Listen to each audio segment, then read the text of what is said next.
할머니의 돈통에 손을 뻗은 며느리. 하지만 진짜 충격은 따로 있었습니다. 매일 밤 11시, 카페 셔터를 내리는 소리와 함께 시작되는 나의 의식.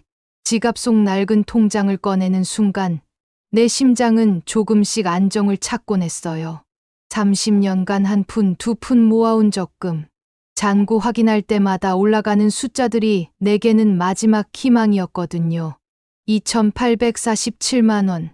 작은 글씨로 인쇄된 숫자를 보며 나는 안도의 한숨을 쉬었습니다. 이 돈이 있으니까 뭔가 일이 생겨도 괜찮을 거라고. 그런데 그날 저녁이었어요. 똑똑똑. 거실에서 TV를 보고 있는데 며느리 다연이 조심스럽게 문을 두드렸습니다. 평소와 다른 기묘한 긴장감이 그녀의 어깨를 감쌌어요. 어머니, 잠깐 시간 있으세요? 다연의 목소리가 떨리고 있었습니다. 손에는 하얀 봉투를 들고 있었고 그 봉투를 보는 순간 내 직감이 경보를 울렸어요. 설마, 사실은요. 이번 달 준호 학원비가. 다연은 말끝을 흐렸습니다. 대신 봉투를 내 앞으로 밀어냈어요.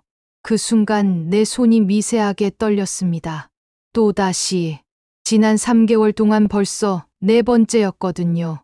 매번 같은 패턴, 같은 하얀 봉투, 같은 떨리는 목소리.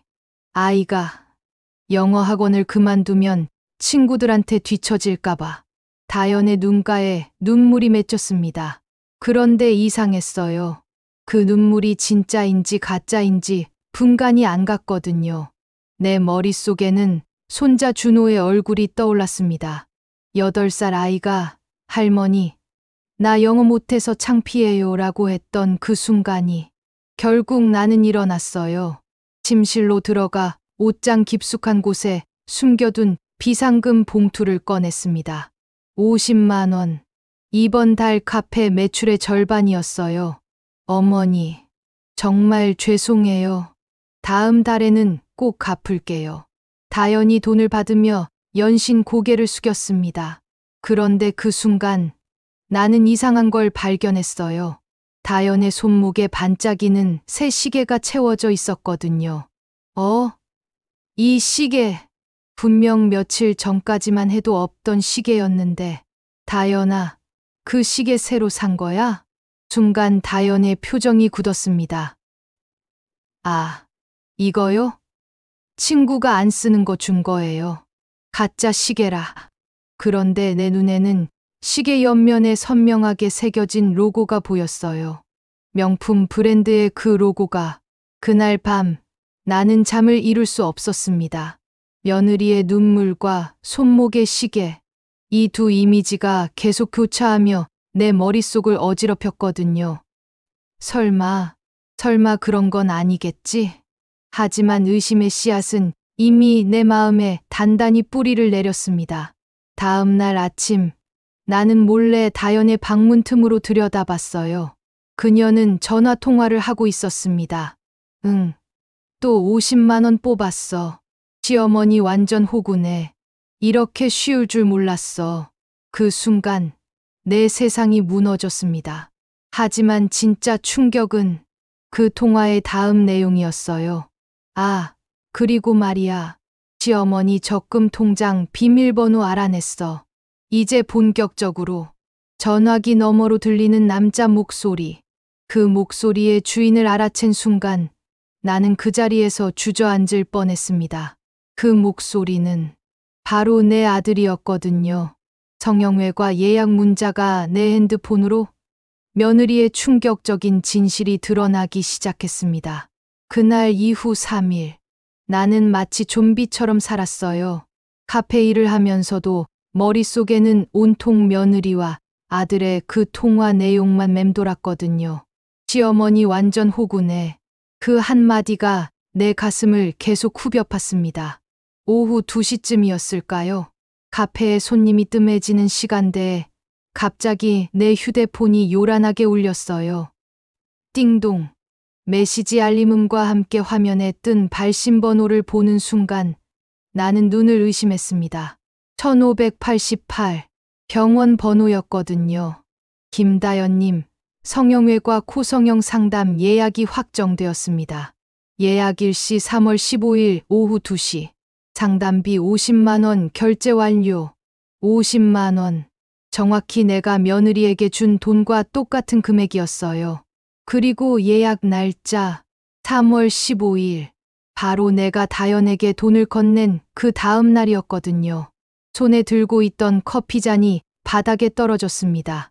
쨍그랑 깨지는 소리와 함께 내 마음도 산산조각 났어요. 아이 학원비가 모자라다더니 성형 수술비였다고 분노가 치밀어 올랐습니다. 하지만 곧 이상한 점을 발견했어요. 왜 며느리 예약 문자가 내 휴대폰으로 온 거지? 그 순간 떠오른 한 가지 가능성. 설마 내 명의로? 등골에 소름이 돋았어요. 급하게 휴대폰을 뒤적이기 시작했습니다. 문자함, 통화 기록, 카드 사용 내역까지. 그리고 발견했어요. 국민카드 결제 알림 성형외과 50만 원 승인. 어제 오후 2시 17분. 내 카드로 결제된 내역이 선명하게 기록되어 있었거든요. 이게 무슨... 내가 중얼거리는 사이 갑자기 카페 CCTV 모니터에 시선이 꽂혔어요. 그래, CCTV. 나는 미친 듯이 CCTV 저장 폴더를 뒤지기 시작했습니다. 3월 14일, 다연이 돈을 가져간 바로 그날의 영상을. 있다. 화면 속에는 선명하게 기록되어 있었어요. 오후 8시 23분.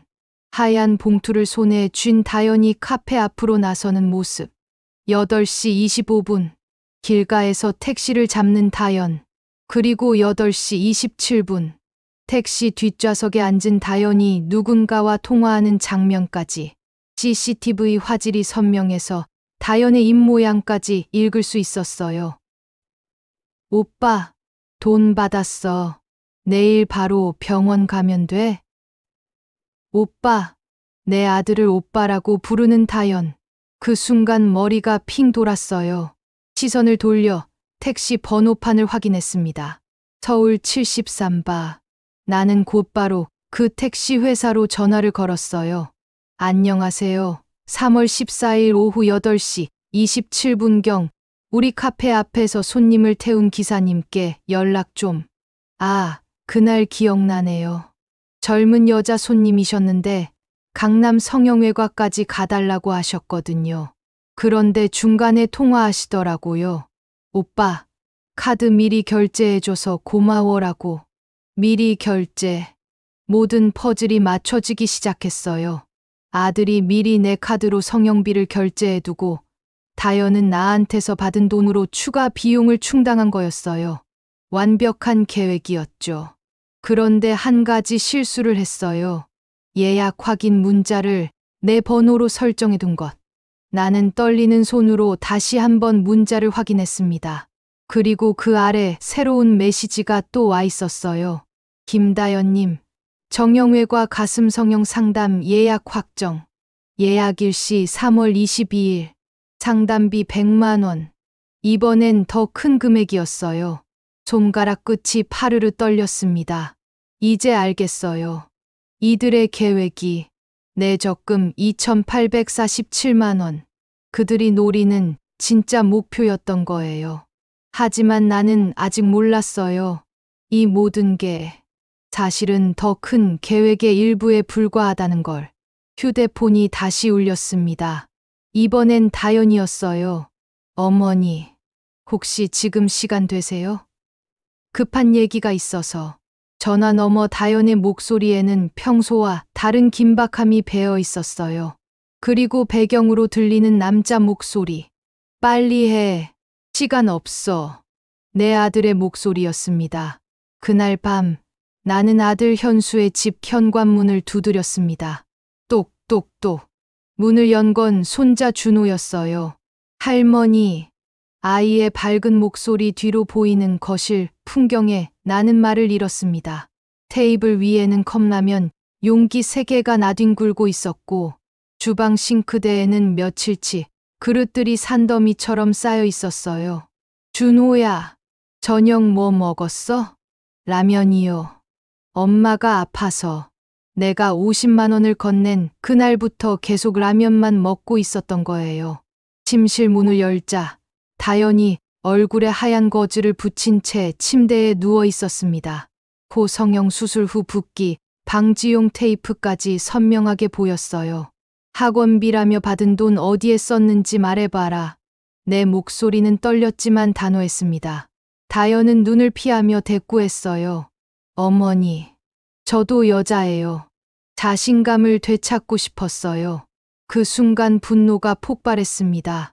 그래서 아이 밥까지 굶기며 거짓말을 했단 말이냐. 내 목소리는 집안 가득 울렸어요. 옆방에서 준호가 울음 섞인 목소리로 중얼거렸습니다. 할머니, 집에서 그만 싸우세요. 며칠 후, 내 우편함에 빨간 등기 봉투가 꽂혀 있었어요. 관리비 연체 최종 통지서, 아들 집 관리비 3개월 치가 밀려 있었습니다. 총 147만 원. 생활이 빠듯한 건 사실이었어요. 하지만 그보다 더 충격적인 건 나는 손자의 책가방을 몰래 열어봤어요. 그 안에서 발견한 그림 일기. 오늘도 라면 먹었다. 할머니 밥 먹고 싶다. 삐뚤빼뚤한 글자 옆에 그려진 그림. 텅 빈 밥그릇과 울고 있는 자신의 모습이었어요. 그 순간 가슴이 무너져 내렸습니다.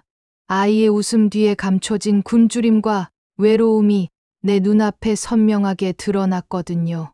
다연은 돈보다 거짓말로 우리를 더 깊게 무너뜨리고 있었어요. 그런데 더 충격적인 건 따로 있었습니다. 준호의 일기장을 넘기다가 발견한 한 줄.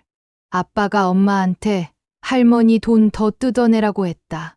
내 아들까지 이 모든 계획에 가담하고 있었던 거예요. 일주일 후 나는 아들 부부를 카페로 불러냈습니다. 테이블 위에 차례로 올려놓은 것들, 적금 통장 사본, 성형외과 예약 문자 캡처, 카드 결제 내역서, CCTV 사진들, 완벽한 증거 자료들이었어요. 이게 증거다. 더 이상 변명하지 마라. 내 목소리는 생각보다 차갑게 나왔어요.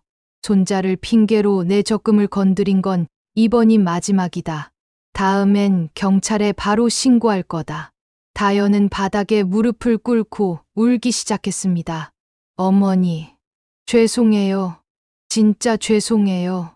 현수는 고개를 푹 숙인 채 한마디도 못했어요. 그런데 그 순간 카페 유리문 너머로 작은 그림자가 보였습니다. 손자 준호가 혼자 서 있었어요. 아이는 울먹이는 목소리로 중얼거렸습니다. 할머니, 우리 가족 그만 싸우면 안 돼요? 준호가 라면 안 먹을게요. 그 말을 들은 순간 내 마음이 완전히 무너졌어요. 나는 속으로 다짐했습니다. 며느리를 다시 믿지 않겠다. 하지만 손자만큼은 끝까지 지키겠다. 그런데 진짜 충격은 지금부터였어요. 다연이 울먹이며 말했거든요. 어머니 사실은 이것만 말씀드릴 게 있어요. 현수 오빠가 빚이. 야, 닥쳐! 갑자기 현수가 소리를 질렀습니다. 그 순간 나는 깨달았어요. 이 모든 게 사실은 더 큰 비밀의 일부에 불과하다는 걸. 내 아들이 숨기고 있는 진짜 이유가 따로 있다는 걸. 그렇게 진실과 거짓 사이에서 우리 가족은 다시 벼랑 끝에 섰습니다. 손자의 그림 일기에 숨겨진 충격적 진실. 할머니는 이것을 보고 완전히 무너졌습니다. 그날 밤 되면 이후 사흘. 나는 마치 좀비처럼 지냈어요. 카페 일을 하면서도 머릿속에는 온통 그 장면들만 맴돌았거든요. 거즈로 얼굴을 감싼 다연, 컵라면만 7개, 그리고 현수의 그 차가운 말. 야, 들켰잖아. 목요일 오후 카페 문을 닫고 집으로 돌아가는 길이었어요. 우편함을 열어보니 빨간 등기 봉투가 꽂혀 있었습니다. 아파트 관리사무소. 발신인을 보는 순간 불길한 예감이 들었어요. 봉투를 뜯자마자 내 눈에 들어온 건 관리비 연체 최종 통지서, 연체 기간 5개월. 연체 금액 147만 원. 납부 기한 2025년 9월 20일. 미납부 시 급수 중단 및 법적 조치 예정. 147만 원. 내가 지금까지 다연에게 준 돈이 총 200만 원이었는데 관리비만 147만 원이 밀려 있었어요. 그러면 나머지 53만 원은 정말로 성형수술비로만 쓴 거였죠. 손자의 밥은 단 한 푼도 들어가지 않았던 거예요. 손이 덜덜 떨렸습니다. 생활이 빠듯한 게 아니라 아예 생활을 포기한 거였구나. 그 순간 내가 깨달은 건 단 하나였어요.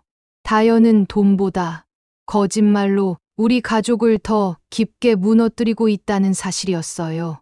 다음 날 토요일, 나는 다시 아들 집을 찾았어요.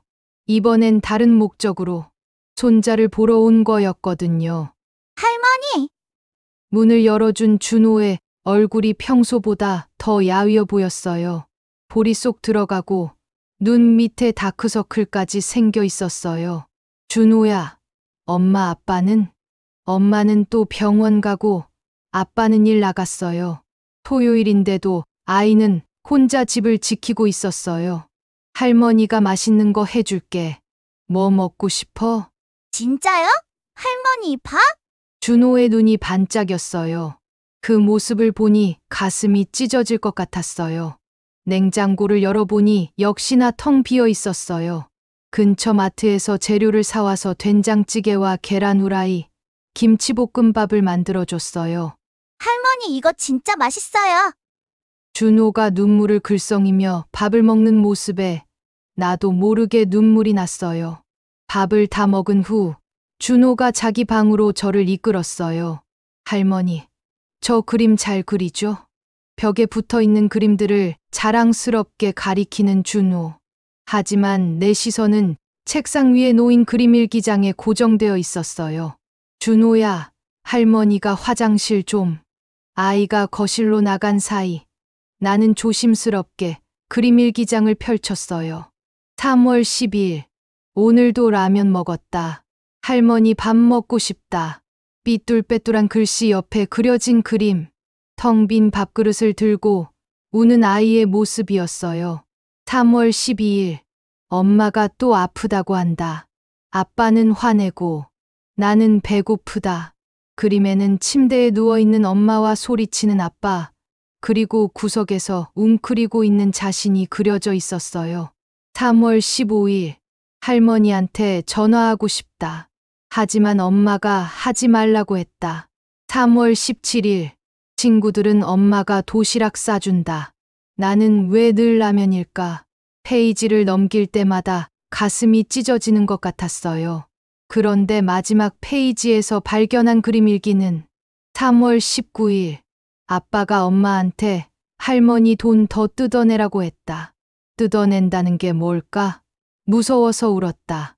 그림에는 문틈으로 엿보는 아이와 큰 소리로 싸우는 어른들이 그려져 있었어요.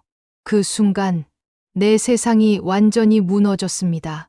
내 아들까지 이 모든 계획에 주도적으로 가담하고 있었던 거예요. 단순히 며느리만의 문제가 아니었어요. 우리 가족 전체가 썩어가고 있었던 거였어요. 할머니, 괜찮으세요? 언제 들어왔는지 준호가 내 옆에 서 있었어요. 내 볼에 흘러내린 눈물을 보고 당황해하고 있었어요. 할머니가 울어서 준호도 슬퍼져요. 아이가 작은 손으로 내 등을 토닥토닥 두드려줬어요. 8살 아이가 어른을 위로하고 있었어요. 그 순간 나는 깨달았어요. 아이의 웃음 뒤에 감춰진 굶주림과 외로움, 그리고 어른들의 탐욕으로 망가져가는 순수한 영혼을. 이건 단순한 돈 문제가 아니었어요. 이건 한 아이의 인생이 걸린 문제였어요. 나는 준호의 작은 어깨를 꽉 안아주며 속으로 다짐했어요. 이제 더 이상 가만히 있을 수 없다. 하지만 내가 그때 몰랐던 건 이 모든 게 사실은 더 거대한 계획의 일부에 불과하다는 것이었어요. 며칠 후 발견하게 될 충격적인 진실에 비하면 지금까지의 일들은 그저 시작에 불과했거든요. 준호의 일기장 마지막 페이지에 적힌 그 한 줄. 아빠가 할머니 통장 가져간다고 했다. 그 글을 본 순간 나는 온몸에 소름이 돋았어요. 하지만 진짜 충격적인 반전은 바로 이 순간부터 시작됐습니다. 준호의 일기장에서 발견한 그 끔찍한 한 줄. 아빠가 할머니 통장 가져간다고 했다. 그 글을 본 지 이틀 후 나는 결심했어요. 더 이상 참을 수 없었거든요. 일요일 오후 3시 나는 아들 부부에게 연락했어요. 지금 당장 카페로 와라. 할 얘기가 있다. 목소리에 담긴 차가운 분노를 느꼈는지 현수는 한마디 대답도 못했어요. 30분 후 카페 유리문이 열렸습니다. 현수와 다연이 들어왔어요. 다연은 아직 얼굴에 붕대를 감고 있었고 현수는 평소보다 더 초췌해 보였어요. 앉아라. 나는 그들을 테이블 앞에 앉혔어요. 그리고 내가 준비한 것들을 하나씩 테이블 위에 올려놓기 시작했습니다. 첫 번째, 적금 통장 사본. 2,847만 원. 30년간 모은 내전 재산이다. 두 번째, 성형외과 예약 문자 캡처. 김다연님, 코성형 상담비 50만 원 결제 완료. 이게 학원비냐? 세 번째, 카드 사용 내역서. 내 명의로 결제된 성형외과 비용 500만 원. 다연의 얼굴이 하얗게 질렸어요. 네 번째, 카페 CCTV 사진들. 택시 타고 성형외과 가는 너. 그리고 통화하는 모습까지 다 찍혀 있다. 다섯 번째, 관리비 연체 통지서. 147만 원. 3개월간 관리비도 못 내면서 성형수술은 했다는 얘기지? 현수가 고개를 푹 숙였어요. 여섯 번째, 준호의 그림일기 복사본. 그리고 이게 결정타다. 너희가 아이한테 무슨 짓을 했는지 다 기록되어 있어. 일기장을 펼치는 순간 다연이 무너지기 시작했어요. 오늘도 라면 먹었다. 할머니 밥 먹고 싶다. 아빠가 엄마한테 할머니 돈 더 뜯어내라고 했다. 아빠가 할머니 통장 가져간다고 했다. 한 줄 한 줄 읽어줄 때마다 다연의 어깨가 떨렸어요. 이게 증거다. 내 목소리는 생각보다 차갑게 나왔어요. 더 이상 변명하지 마라.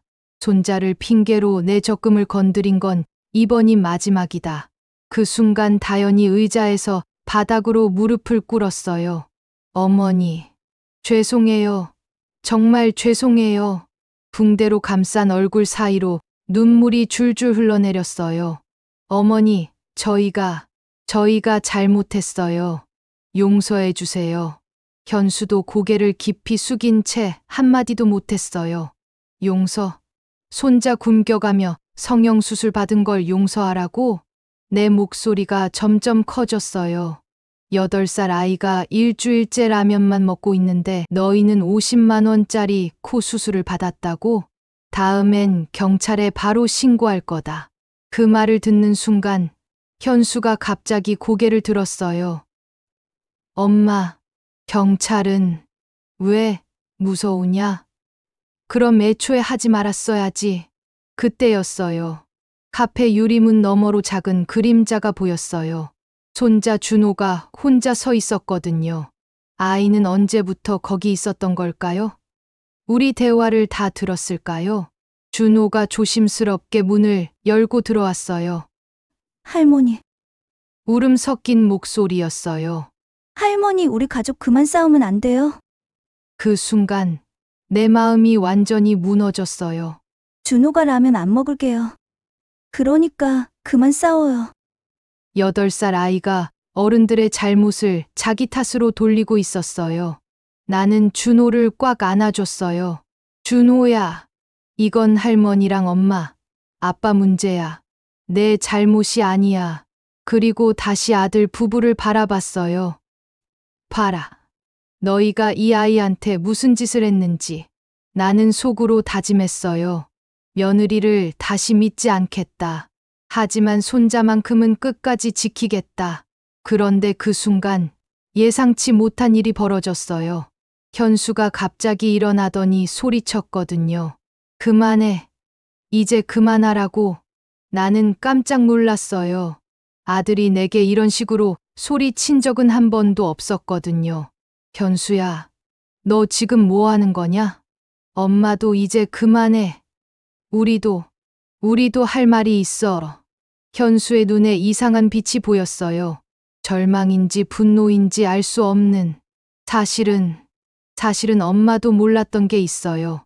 다연이 무릎을 꿇은 채로 말했어요. 뭐가 있다는 거냐? 그 순간 현수가 주머니에서 뭔가를 꺼냈어요. 빨간 봉투. 그 봉투를 보는 순간 내 심장이 멈춘 것 같았어요. 엄마, 이건 빚 독촉장이에요. 5천만 원. 내 적금보다 더 큰 금액이었어요. 현수야, 이게 무슨... 엄마, 저희가 사실은... 현수의 목소리가 떨렸어요. 사기를 당했어요. 그 순간 내 앞에 펼쳐진 모든 상황이 완전히 뒤바뀌었어요. 이 모든 게 사실은 더 큰 비극의 시작에 불과했던 거예요. 진실과 거짓 사이에서 우리 가족은 다시 벼랑 끝에 섰습니다. 하지만 이번엔 떨어질 곳조차 없는 절벽이었어요. 5천만 원 빚의 진실. 하지만 이 모든 게 사실은 더 충격적인 계획이었습니다. 사기를 당했다고? 나는 현수가 내민 빨간 봉투를 받아들었어요. 손이 떨렸습니다. 투자회사 채권 최종 회수 통지서. 채무자 김현수. 채무금액 5천만 원. 최종 납부기한 2024년 3월 31일. 5천만 원. 내 적금의 거의 2배에 달하는 금액이었어요. 현수야, 이게 대체 뭐냐? 현수가 고개를 떨구며 말했어요. 엄마, 제가 6개월 전에 투자 권유를 받았어요. 확실한 수익을 보장한다고. 투자? 네. 처음엔 100만 원만 투자했는데 정말로 돈이 불어났어요. 그래서 점점 더 많이. 다연이 무릎을 꿇은 채 끼어들었어요. 어머니, 처음 2개월은 정말 돈이 들어왔어요. 매달 200만 원씩. 그래서 저희가 욕심을 부렸어요. 그래서 얼마를 투자했다는 거냐? 5천만 원. 전부 대출받아서요. 그 순간 모든 퍼즐이 맞춰지기 시작했어요. 그래서 관리비도 못 내고 아이 밥도 못 해주고 나한테 돈을 달라고 한 거구나. 현수가 고개를 끄덕였어요. 네. 죄송해요, 엄마. 하지만 정말 확실하다고 했어요. 그 사람이 누구냐? 순간 현수와 다연이 시선을 교환했어요. 뭔가 더 큰 비밀이 있다는 걸 직감했어요. 말해봐라. 누가 너희를 속인 거냐? 한참의 침묵 후 다연이 떨리는 목소리로 말했어요. 어머니, 그 사람이 누구라고? 현수 오빠 친형이에요. 뭐라고? 현석이 형이 소개해준 투자였어요. 내 머릿속이 하얗게 변했어요. 현석, 내 큰아들. 10년 전에 사업 실패로 가족과 연락을 끊고 살던 그 아들. 현석이가 뭘 어떻게 했다는 거냐? 현수가 주머니에서 휴대폰을 꺼냈어요. 엄마, 이거 들어보세요. 녹음 파일을 재생하자 익숙한 목소리가 들려왔어요. 현석의 목소리였어요. 현수야, 이번 기회 놓치면 평생 후회할 거야. 나도 이미 2억 벌었어. 형, 정말 확실해요? 야, 내가 언제 거짓말했냐? 그리고 말이야, 엄마 적금 있잖아. 그것도 좀. 뭐라고?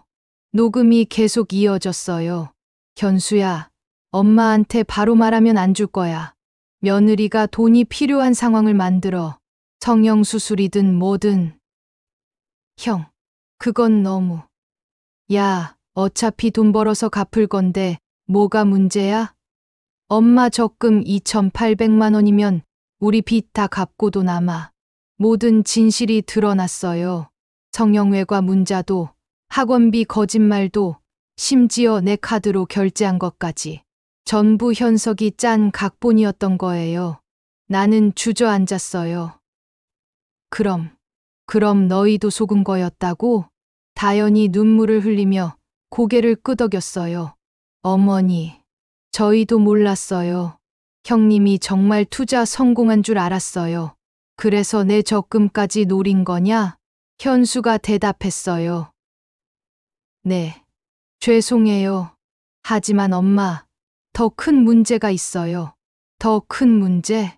현수가 또 다른 서류를 꺼냈어요. 담보 설정 확인서. 뭐야, 이건? 엄마, 형이 엄마 집을 담보로 잡았어요. 세상이 무너지는 소리가 들렸어요. 내 집을? 네. 엄마 인감도장과 신분증 사본으로 위조 서명까지. 그 순간 카페 문이 열렸어요. 현석이 들어왔어요. 10년 만에 보는 큰아들. 하지만 그 얼굴에는 전혀 미안한 기색이 없었어요. 엄마, 오랜만이네요. 현석아, 너 지금 뭔 짓을 한 거냐? 현석이 웃었어요. 차가운 미소였어요. 엄마, 사업이란 게 원래 그런 거예요. 손해볼 사람도 있고, 이익 볼 사람도 있고. 내가 우리 가족을 이용한 거냐? 이용? 엄마, 난 그냥 기회를 제공한 거예요. 현석이 테이블에 앉으며 말했어요. 엄마 적금 2,800만 원, 집 담보 대출 3천만 원, 총 5,800만 원이면 현수 빚도 갚고 우리도 새 출발할 수 있어요. 미친놈아! 내가 소리쳤어요. 그게 너 할 소리냐? 손자는 굶고 있는데. 그런데 현석의 대답은 더욱 충격적이었어요. 엄마, 사실 준호는 제 아들이에요. 뭐라고? 모든 것이 멈춘 것 같았어요. 뭐라고 했냐? 현석이 침착하게 말했어요. 준호는 제 아들이에요. 다연이랑 현수가 결혼하기 전에 저와 다연이 먼저 만났거든요. 다연이 바닥에 주저앉았어요. 형님, 약속하셨잖아요. 그 얘기는 안 하기로. 약속. 지금 상황에 무슨 약속이 중요해? 나는 현수를 바라봤어요. 현수야, 너 이 사실 알고 있었냐? 현수의 침묵이 답이었어요. 그럼 지금까지. 네, 엄마. 저는 준호의 삼촌이에요. 아빠가 아니라 모든 진실이 무너져 내렸어요.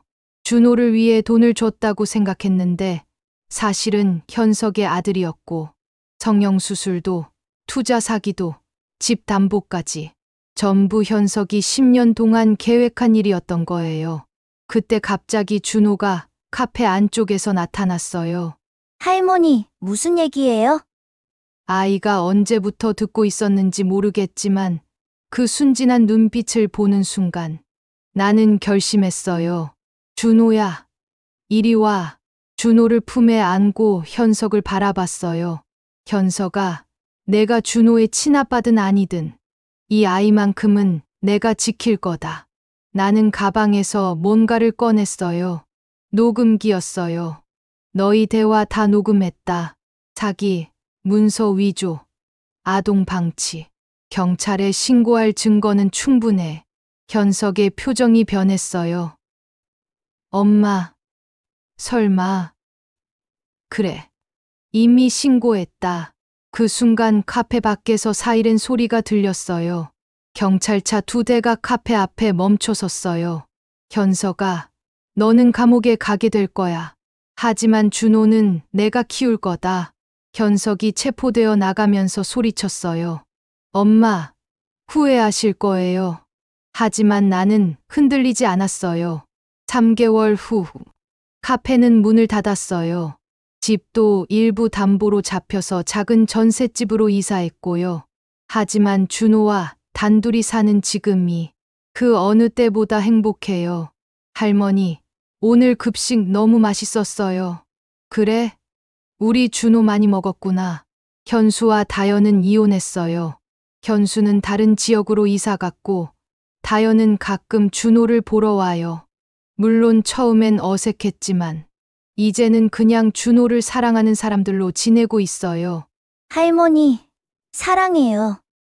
준호가 내 품에 안기며 말하는 순간 나는 깨달았어요. 돈도, 집도, 카페도 다 잃었지만 진짜 소중한 건 잃지 않았다는 걸. 그리고 때로는 모든 걸 잃어야만 정말 중요한 게 뭔지 알 수 있다는 걸. 이제 우리 가족의 진짜 이야기가 시작됐어요. 현석은 사기죄와 문서위조죄로 3년형을 선고받았어요.